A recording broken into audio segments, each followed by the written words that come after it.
Salut tout le monde, on est parti aujourd'hui pour une petite vidéo consacrée évidemment au merengue avec au menu quelques informations transferts du côté du Real Madrid. Alors même si hier la période du mercato s'est terminée avec aucun mouvement côté merengue, mais ça on le savait. Il y a déjà beaucoup d'informations concernant le prochain mercato, le mercato estival. On va regarder quelques informations dans quelques instants. On aura aussi évidemment des informations à 48 heures maintenant du match de Coupe du Roi face à l'Athletic Bilbao, un match qui sera évidemment très important et un match qui sera compliqué pour les merengues parce que déjà on le sait, c'est très compliqué d'aller jouer du côté de San Mamés à Bilbao. Il y a une ambiance toujours très très chaude. Le Barça s'y est cassé les dents il y a 2 semaines maintenant.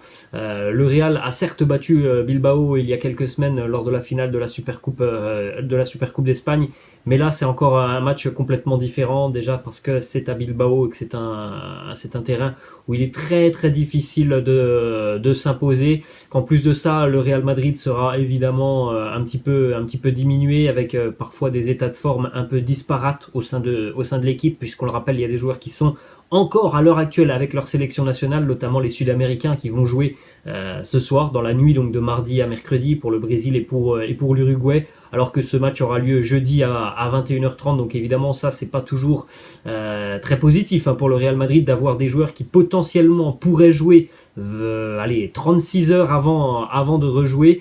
C'est évidemment un gros point noir et ça serait un pari très risqué de Carlo Ancelotti de faire jouer les joueurs qui vont potentiellement jouer ce soir avec leur sélection nationale, notamment Vinicius et Casemiro, voire peut-être même Fede Valverde. On aura aussi quelques informations qui concernent Karim Benzema, une information aussi qui concerne une blessure importante côté merengue, une blessure assez handicapante, notamment pour ce match face à l'Athletic Bilbao, mais aussi pour les prochaines échéances en Liga, mais peut-être même en Ligue des Champions dans 15 jours face au Paris Saint-Germain. Sa présence pour le moment, elle n'est pas certaine et pourtant c'est un cadre important de l'effectif merengue. On va tout de même démarrer les amis avec la une du quotidien Marca qui une nouvelle fois fait sa une sur la jeune pépite brésilienne de Palmeiras, Endrick qui a été interviewé par un journaliste espagnol assez proche du Real Madrid, donc il lui a posé pas mal de questions, notamment sur l'intérêt du Real, sur le fait que le Real le suit attentivement et voilà, il nous a répondu très très sincèrement, le jeune Endrick, avec cette une et le titre de la une du quotidien Marca.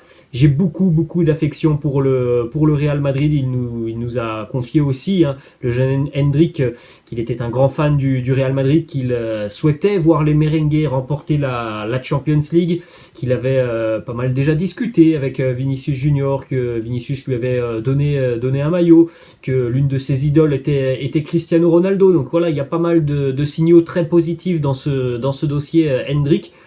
Fabrizio Romano, un agent assez célèbre qui est très très bien renseigné en général sur les informations mercato, a annoncé ce matin que des négociations ont débuté pour signer le jeune Endrick dès lors qu'il aura 16 ans. Alors on rappelle brièvement le format. Endrick, il a 15 ans actuellement, il ne peut pas quitter son club et être transféré avant l'âge de 18 ans. En revanche, il peut déjà signer un pré-contrat lorsqu'il aura 16 ans, donc ça sera l'été prochain.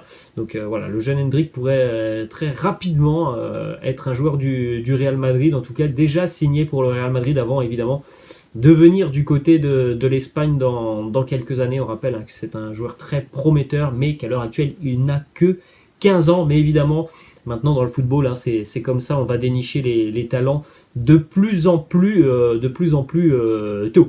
Ensuite, on enchaîne les amis avec quelques petites informations mercato encore. On a parlé hier de Kylian Mbappé, même si la famille de Kylian Mbappé hier a annoncé que voilà, il n'y avait pas d'accord avec le Real Madrid.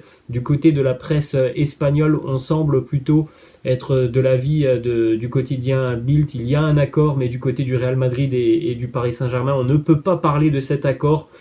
Notamment parce qu'il y a ce match de Champions League dans une quinzaine de jours.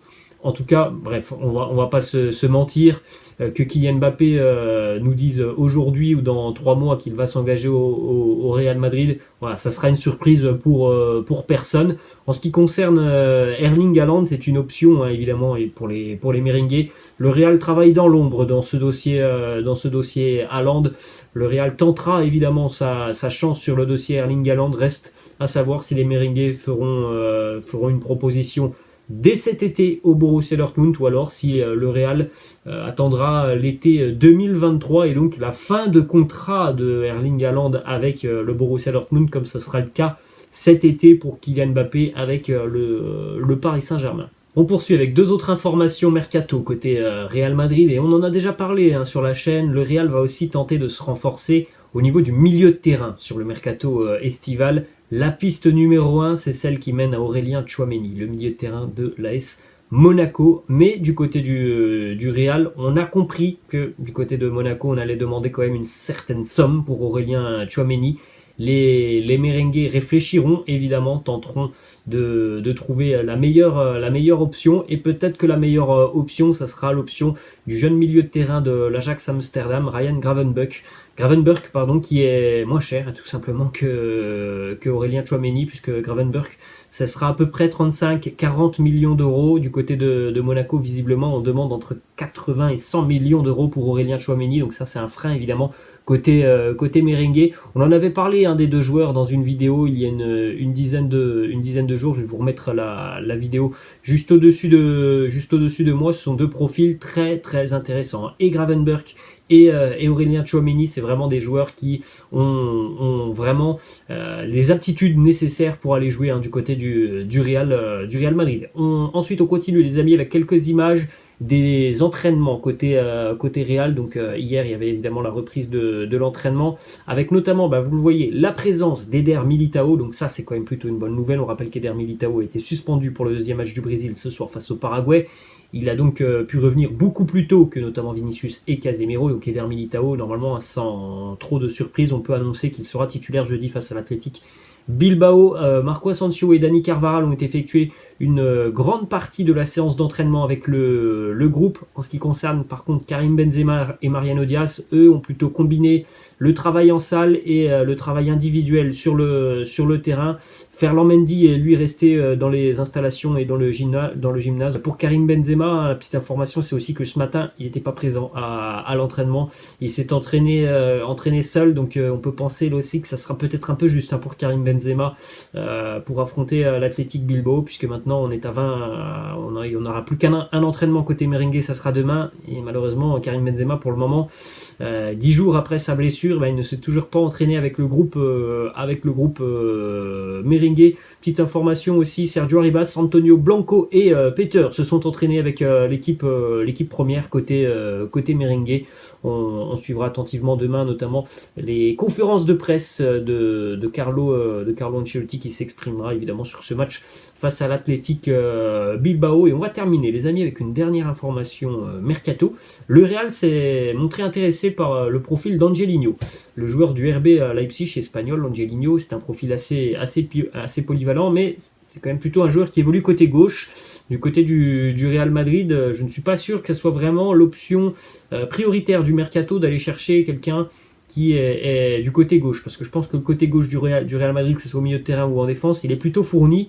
Je pense plutôt que les merengues devraient trouver un véritable arrière droit, parce que le Real s'intéresse à Angelino pour pourquoi pas être utilisé du côté droit, alors qu'Angelino, c'est vrai qu'il est polyvalent, mais c'est quand même plutôt un joueur qui évolue sur le côté gauche. Laissez-moi en commentaire ce que vous pensez de cette option. Moi, je suis pas favorable à une arrivée d'Angelino, qui n'est pas un véritable arrière droit, et je pense que le Real a vraiment besoin d'un pur arrière droit sur le mercato estival. Voilà les amis, la fin de cette petite vidéo. J'espère que ça vous a plu. N'hésitez pas comme d'habitude à lâcher un petit pouce bleu. Je vous laisse, je vous dis à la prochaine. Ciao.